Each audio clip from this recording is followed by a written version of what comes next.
அதுக்கப்புறம் அந்த regional manager ஒருத்தர் இருப்பான். அவனுங்கெல்லாம் மனுஷனே கிடையாது. First regional manager, area manager, அவனுங்க வந்துட்டு ஹீட் ஆஃப் த மொமெண்ட் வந்து கால் பண்ணி பேசுவானுங்க. என்ன பேசுவாங்க, வண்டியை கொண்டாங்க ரெடி பண்ணி தரமானுங்க. இது வந்து இந்த பைக்கோட ஸ்க்ரூவே கிடையாது, ட்ரெயின் போல்ட்டே கிடையாது. இது வந்து இன்ஜின் ட்ரெயின் போல்ட்டு.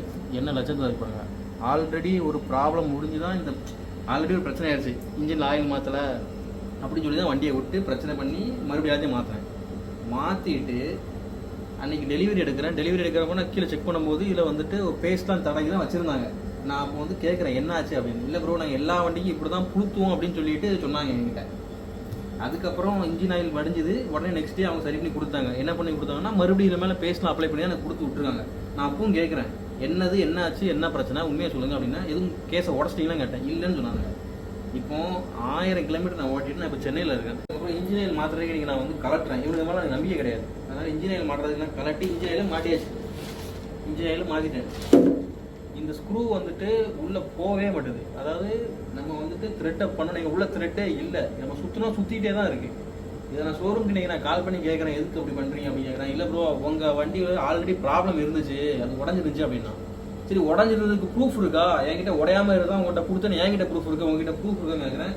இல்லை ப்ரோ, அது உடஞ்சிருச்சு ப்ரோ நாங்கள் கழட்டும் போது, அதுக்கப்புறம் நாங்கள் லேட்டில் கொண்டு போய் த்ரெட்டு போட்டுருக்கோம் உள்ள அப்படிங்கிறான். இது அன்னைக்கு ஏன் சொல்லலாம்னு கேட்டால் அதுக்கு பதில் இல்லை வந்துட்டேன். இப்போ நான் வந்துட்டு இது ஆல்ரெடி போட்டிருக்கிறது புது ஆயில், ஓகேவா. இப்போ மாற்றி இப்போ நான் ஆயில் மாற்றிருக்கேன்.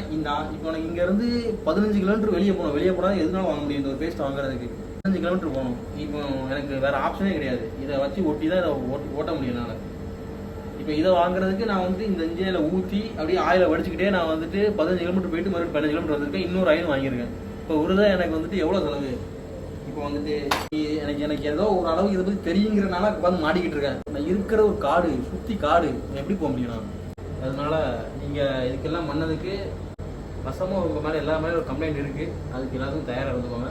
நீ தயவு செஞ்சு இந்த ஷோரூமில் இருந்து இந்த ஏரியா மேனேஜர் தயவு செஞ்சு எனக்கு ஃபோன் அடிச்சிடாங்க. இந்த வீடியோ வந்தால் ஃபோன் அடிப்பீங்க எனக்கு. தயவு செஞ்சு அடிச்சிடாங்க. உங்களுக்கு நான் ரெஸ்பான்ஸ் பண்ணுறதுக்கு ஐடியாவே கிடையாது, ஓகேவா. நல்லா அப்படி சொன்ன வார்த்தையை காப்பாற்றுற மாதிரி யாராவது இருந்தால் மட்டும் கால் பண்ணுங்கள். இல்லாட்ட தயவு செஞ்சு கால் பண்ணுறாங்க. உங்ககிட்ட பேசுறது விருப்பமே கிடையாது. ஏன்னா ஏரியா மேனேஜர் என்ன பண்ணுவானுங்க, ஹீட் ஆஃப் மூமெண்ட்டில் பேசுவாங்க. வாங்க நாங்கள் எல்லாமே நாங்களே பார்த்துக்குறோம், நீங்கள் எதுவுமே பண்ண வேண்டாமாங்க. வண்டியெல்லாம் ரெடி பண்ணி முடிச்சோன்னா 16,000 கொடுக்குறோம் நாங்கள் சொல்லவே இல்லை, அப்படிலாம் நாங்கள் பேசவே இல்லை, எப்போ பேசணும் அப்படிமானுங்க. கால் ரெக்கார்ட் இருந்தாலும் நான் நீங்கள் தப்பிச்சேன். இல்லாட்டா இவங்களுக்கு வந்து எப்படி தெரியுமா, இவங்க மேலே தான் பிரச்சனைங்கிறதுக்கு நம்ம வந்து ப்ரூஃப் பண்ணணும், வீடியோ எடுத்து வச்சுக்கிட்டே இருக்கணும். நீங்கள் உங்கள் மேலாம் தப்பு அப்படிங்கிறதுக்கு 100 வீடியோ எடுத்து வைக்கணும். இதுக்கு மேலே நான் பேச விருப்பமே கிடையாது. அடுத்த பெரிய வீடியோ இருக்குது. இந்த இவ்வளோ நாள் இந்த பிரச்சனை ஸ்டார்ட் ஆனதுக்கு முன்னாடி இந்த வீடியோ இருக்குது. அந்த வீடியோலாம் மொத்தமாக நான் போடுறேன். இந்த பிரச்சனைக்கு வந்துட்டு நீங்கள் தீர்வு எனக்கு தரவேண்டாம், நான் பார்த்துக்கிறேன். நான் வந்துட்டு கன்சியூமர் கோர்ட்டில் கம்ப்ளைண்ட் பண்ணிக்கிறேன். என்ன நடக்குமோ நான் பார்த்துக்கிறேன்.